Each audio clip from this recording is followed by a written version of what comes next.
हाय हो राम।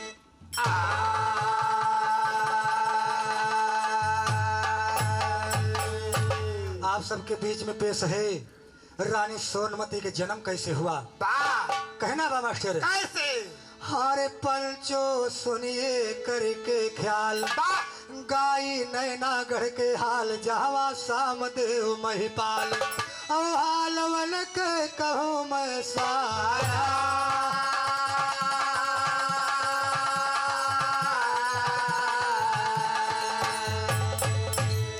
अरे सारा हाल कहूँ के सब पंचो ध्यान लगाए सुना, सारा हाल कहूँ के सब पंचो ध्यान लगाए सुना।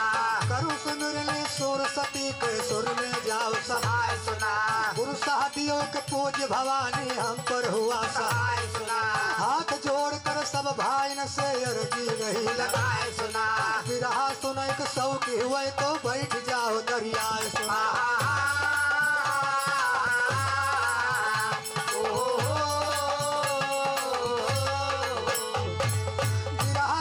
सौ की हुई तो बैठ जाओ दरियाए सुना। अब राजा के हाल कही हम कड़ी कड़ी लगाए सुना। तीन नाम है वह राजा के सबसे कही लगाए सुना। पहला नाम साम दियो, दूसर नेपाली लगाए सुना। तीसर नाम मच्छ भेवन के सब कहता गोहराए सुना।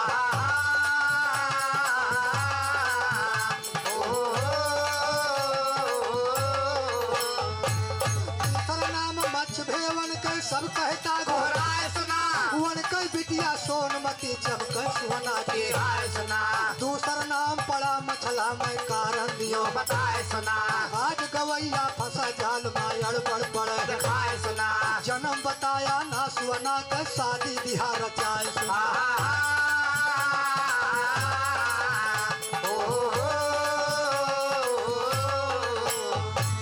जन्म बताया ना सुना के शादी बिहार चाय सुना। कान पकड़ के महफिल में धोखा दिए देहराए सुना। ज्ञान के बोझा धाई दिए तो रह जा बात सियाए सुना। सिया राम खान श्याम राजेंद्र गई है आज खाए सुना। इससे बेहतर है भाई के भागा दो मतवाए सुना। बरम दियो कहते महफिल में कहते सिर झुकाए सुना।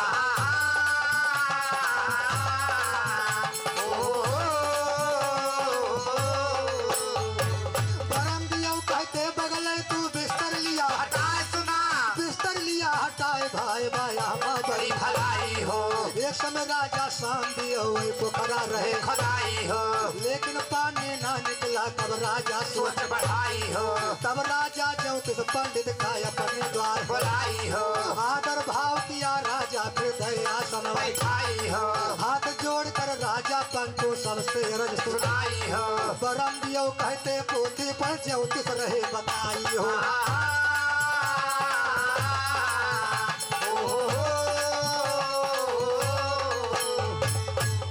ए भैया एक समय की बात है।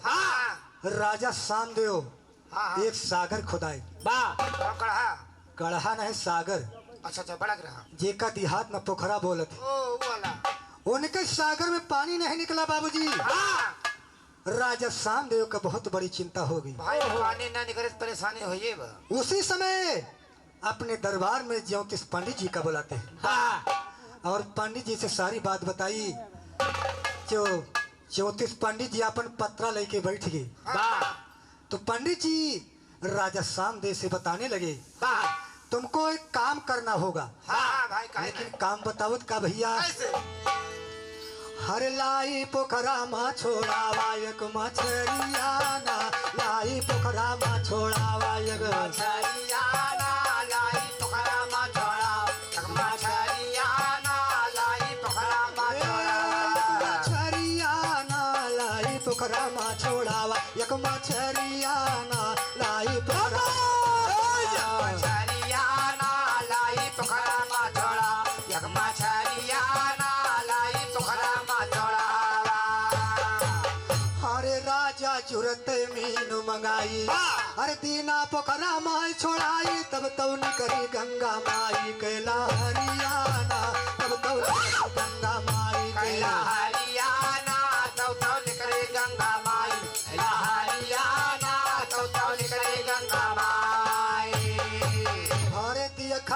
पोखरा में पानी। अरे राजा के मन में खुशी समानी, वन के चिंता सब दूरानी भय सुखरियाना, वन के चिंता सब दूरानी भय सुखरियाना, वन के चिंता सब दूरानी भय सुखरियाना, वन के चिंता सब दूरानी भय सुखरियाना, चिंता सब दूरानी भय सुखरियाना, वन के चिंता भय सुखरियाना, वन के चिंता सब दूरानी भय सुखरियाना, वन के चिंता सब दूरानी। अरे राजा मन में खुशी मनाए, अरे वापस 34 का लौटाए, पंडित दान दक्षिणा पाए गए बखरियाना, पंडित दान दक्षिणा पाए गए बखरियाना, पंडित दान दक्षिणा पाए गए बखरियाना, पंडित दान दक्षिणा पाए। ए भैया अरे पंचो सुनिए ध्यान लगाई, अरे आगे समाचार हम गाई, राजा मछली कह सुनाई हम सयरियाना, राजा मछली कह सुनाई हम सयरियाना, राजा मछली कह सुनाई हम सयरियाना, राजा मछली कह सुनाई सयरियाना, मछली कह सुनाई हम सयरियाना, राजा मछली कह सुनाई हम सयरियाना, राजा मछली कह सुनाई हम सयरियाना, राजा मछली कह सुनाई। अरे मछली एकदम गई अरे मनई रोजे एक टूखाए, पेटवा चिकन पड़ा दिखाए, वही बेरिया पेटवा चिकन पड़ा दिखाए, वही बेरियाना, पेटवा चिकन पड़ा दिखाए, वही बेरियाना, पेटवा चिकन पड़ा दिखाए। ए भैया वही मछली सागर के अंदर में धीरे धीरे सयानी हो गई, मोटी तगड़ी हो गई। तब राजा सामदेव क्या करते हैं, हे मास्टर हरे लीना मछली को पकड़ाई, हरे लीना मछली को पकड़ाई, अरे दीना उसका पेड़ चिराई, उसमें सुंदर निकली भाई शिव कुमारियाना, उसमें सुंदर निकली भाई शिव कुमारियाना, उसमें सुंदर निकले भाई शिव कुमारियाना, उसमें सुंदर निकले भाई कुमारियाना, उसमें सुंदर निकली भाई शिव कुमारियाना, उसमें कुमारियाना, उसमें सुंदर निकले भाई कुमारियाना, उसमें सुंदर निकले भाई। राजा सामदेव उस मछली का पकड़वाई कि भैया वो कई पेटवा चिरा देता है, तब मछलिया के पेटवा से एक कन्या पैदा हो रही है। वही कन्या बाबूजी सोना की तरह चमक रही थी, हरे करीना महर महर महके, हरे जैसे सोना सुबरन चमके, धावे नर नारी सब सुन के खबरियाना, धावे नर नारी सब सुन के खबरियाना, धावे नर नारी सब सुन के खबरियाना, धावे नर नारी सब सुन के खबरियाना, धावे नर नारी सब सुन के खबरियाना, धावे खबरियाना, धावे नर नारी सब सुन के खबरियाना, धावे नर नारी सब सुन के। ये बाबूजी वही कन्या सोना की तरह चमक रही थी, इसलिए उस कन्या का नाम राजकुमारी सोना रखा गया।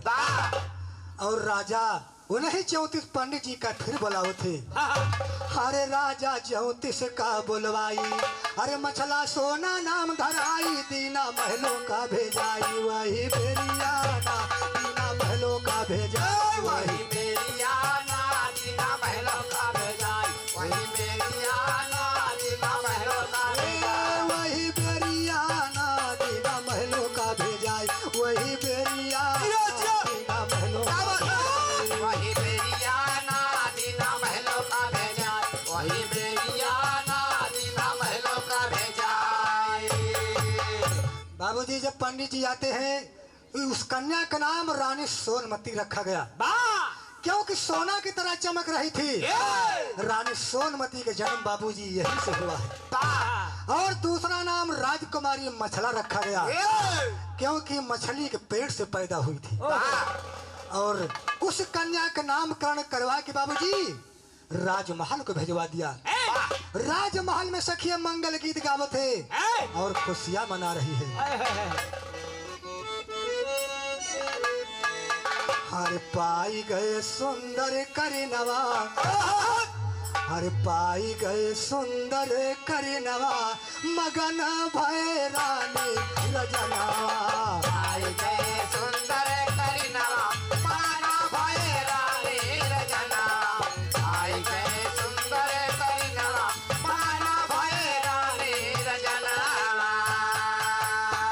हर सखिया सहेली सब जुटियाई, सखिया सहेली सब जुटियाई न सखिया सहेली सब जुटियाई।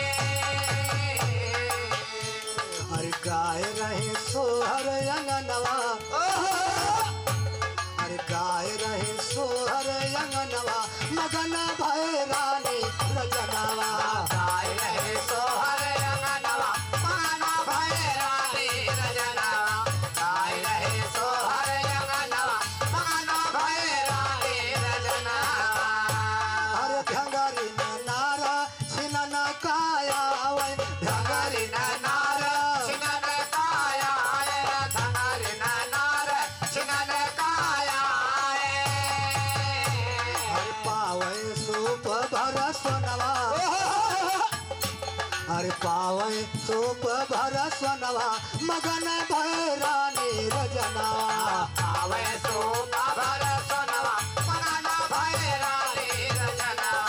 आवे सो भर सोनवा, मगन भय रानी रजनवा।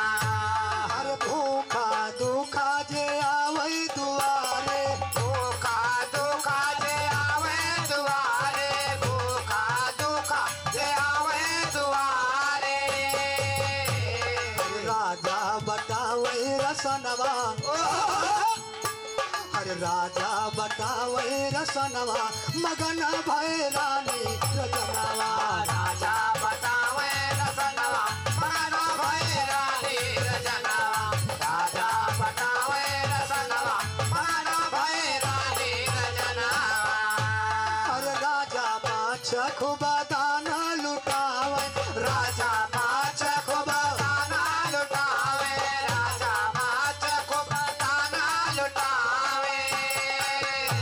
हर द्वारे पे आवै बभनवा, हर द्वारे पे आवै बभनवा, मगन भय रानी रजनवा। द्वारे पे आवे बभनवा, मगन भय रानी रजनवा। द्वारे पे आवे बभनवा, मगन भय रानी रजनवा। ए भैया, वही कन्या रानी सोनमती धीरे धीरे सयानी हो गई। अच्छा जब 16 साल की रानी सोना हो जाती है, कहे मतलब बाड़ी हो गई। बाड़ी नहीं बड़ी हो गई। अच्छा बड़ी हो गई। हे, ओए एक दिन अपने सखियन के साथ बगीचा में सैर करे जाती, अच्छा अच्छा अब तो तो यहाँ कवि जी को लिखना पड़ा, कैसे लेकिन कहना बा, अरे बढ़ई लागी चांद के समनवा, अरे बढ़ई लागी चांद के समनवा, अंगनवा में खेले करिनवा।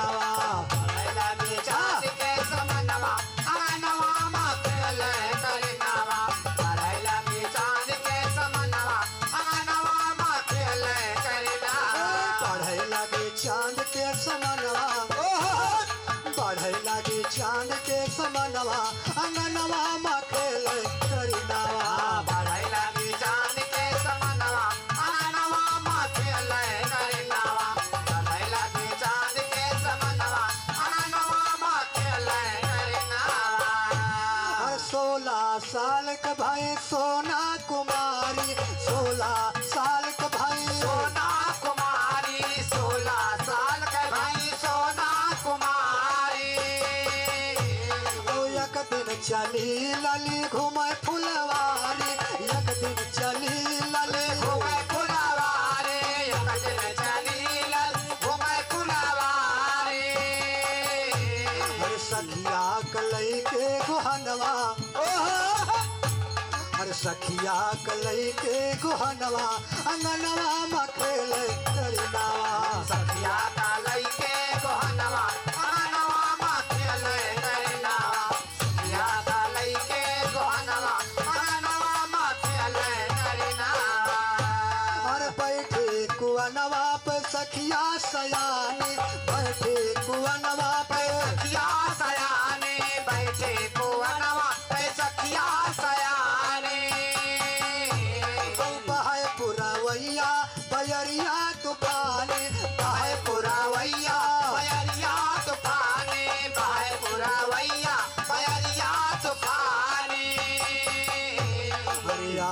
गए आल्हा समनवा,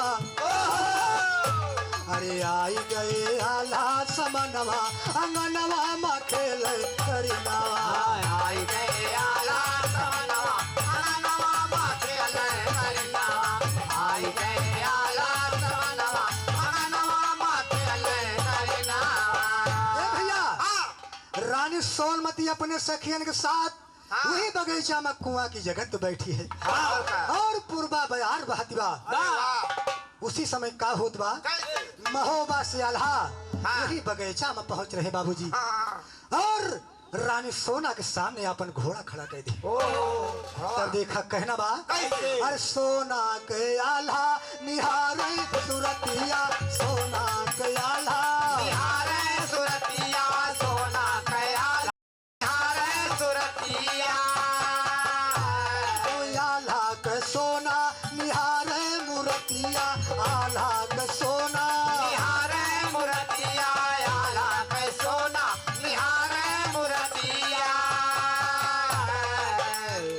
आल्हा सोना को देख रहे हैं और सोना आल्हा को देखती है। देखते देखत मैं दोनों जने के बिचवा में का होत बा,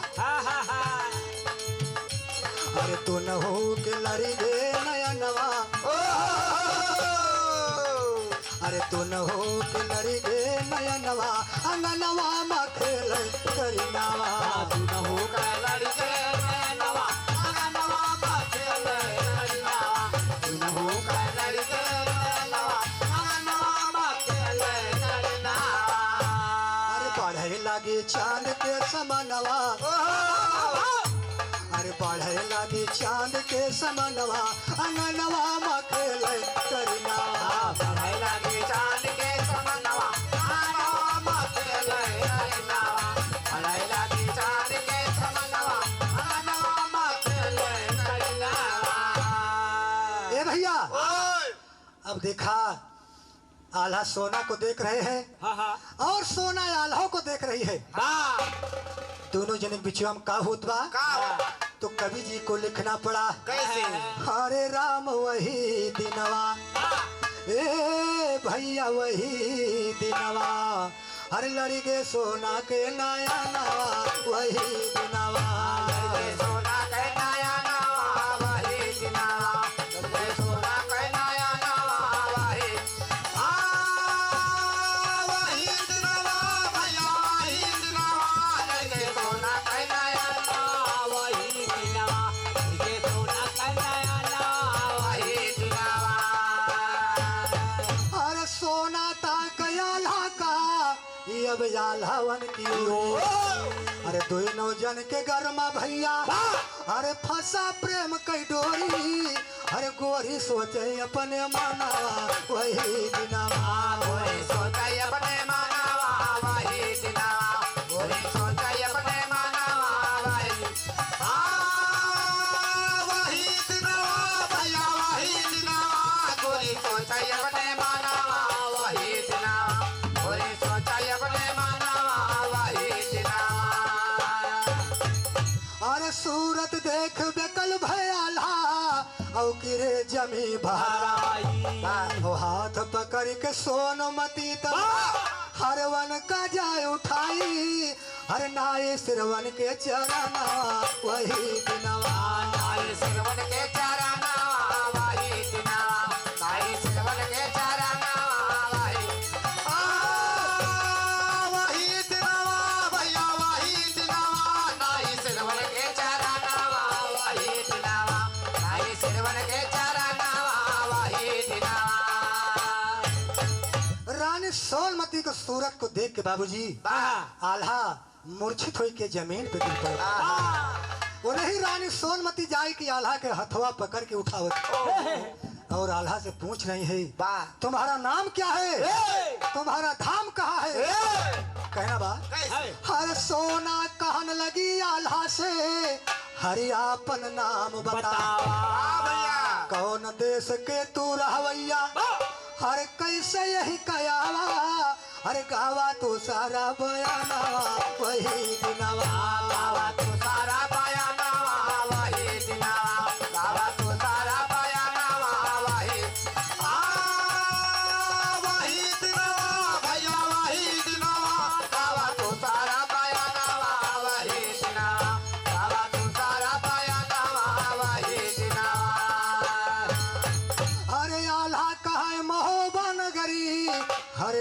जगत मजारी जारी। वही के ठाकुर पर मालिक है हर रण बंका बलकारी ओ भारी बाटे बलिवाना वही दिनवा हरी बाटे बलवाना वही दिनवा हरी बाटे बलवाना वही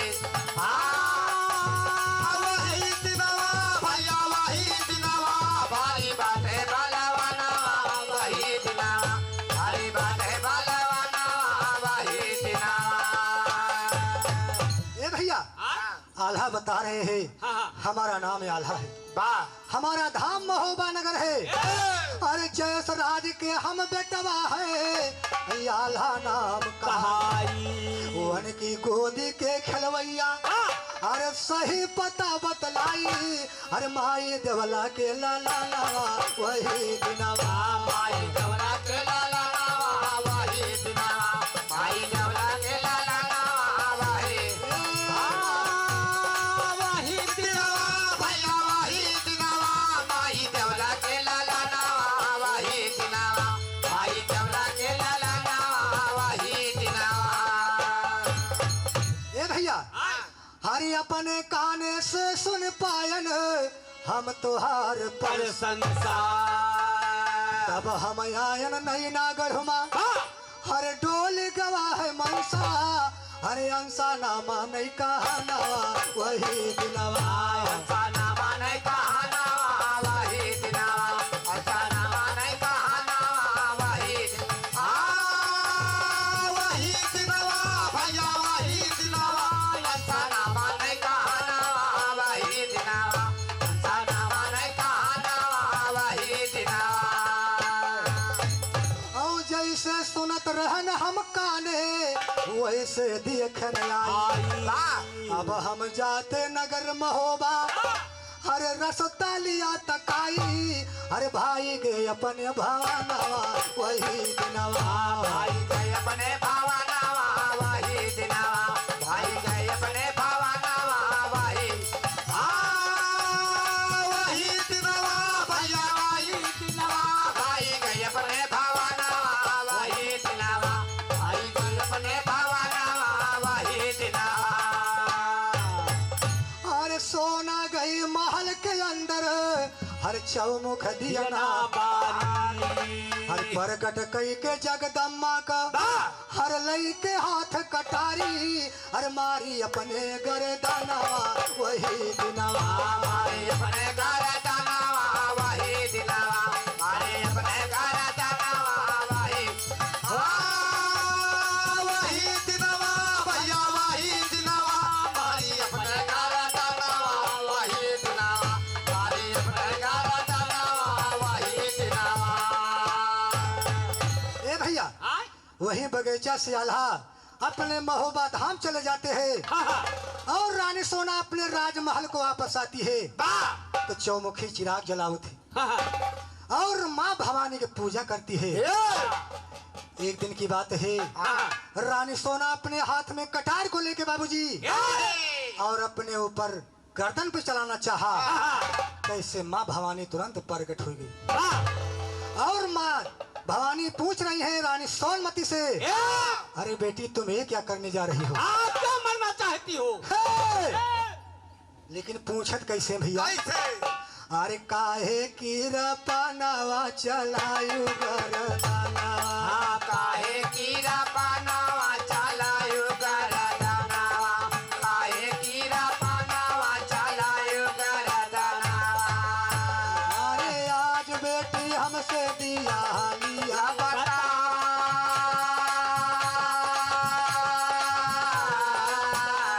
अरे रुवै रुवै सोना सब करत बयानावा रोए रोए सोना सब करती बयानावा रोए रोए सोना सब करती बयानावा अरे तू न हो नया नवा से आंसुआ बहा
रानी सोनमती माँ भवानी से कह रही है बा कि हमका पति के रूप में मिले तो केवल महोबा के आल्हा मिले, बा नहीं तो अपन जान दे दे।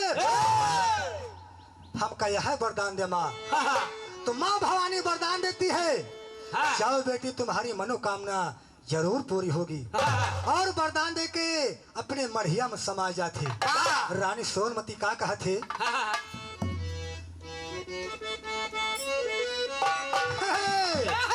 अरे दई देव हम अपन जान हो, अरे दई देव हम अपन जान हो, नजरिया से दूर मत जइहा।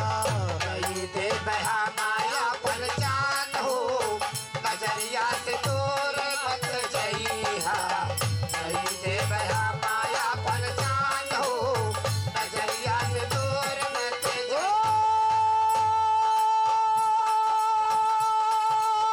दूर मत जइहा हो, दूर मत जइहा हो, नजरिया से दूर मत जइहा। कई दे बहा माया पर जान हो, नजरिया से दूर मत जइहा। कई दे बहा माया पर जान हो, नजरिया से दूर मत जइहा। दूर मत जइहा हो, दूर मत जइहा। दूर मत जइहा हो, दूर मत जइहा। दूर मत जइहा हो, दूर मत जइहा। दई देव हम अपन जान हो, दई देव हम अपन जान हो, नजरिया से दूर मत जइहा। दई दे बहा माया पर जान हो, नजरिया से दूर मत जइहा। दई दे बहा माया पर जान हो, नजरिया से दूर मत जइहा। ए भैया, हाँ। तभी से रानी सोनमती माँ भवानी की पूजा रोज नेम से करती है। कहना बा, कैसे अरे पूजा रोज कराई दी अभी कैसुअना बन के पुजारी, पूजा रोज कराई दी अभी कैसुअना बन के पुजारी सारा मतलब समझायन तुम यापन सुना। कान पारी सांदियो मछली का पाले तब मच्छा नाम होई, बिहारी सोनमती मछली से जन्मी तब मछला नावा। पुकारी हाल खंड के ज्ञान सुने सैदी का आवे, बीमारी या तो जोड़ दिया बिरहे के आया अपन बोला हाथी।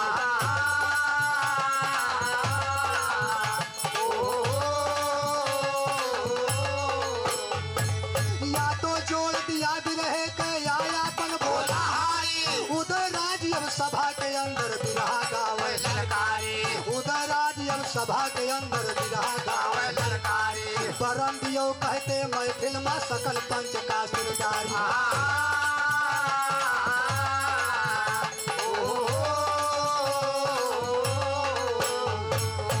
ओ हालवन के कहो मैं सारा,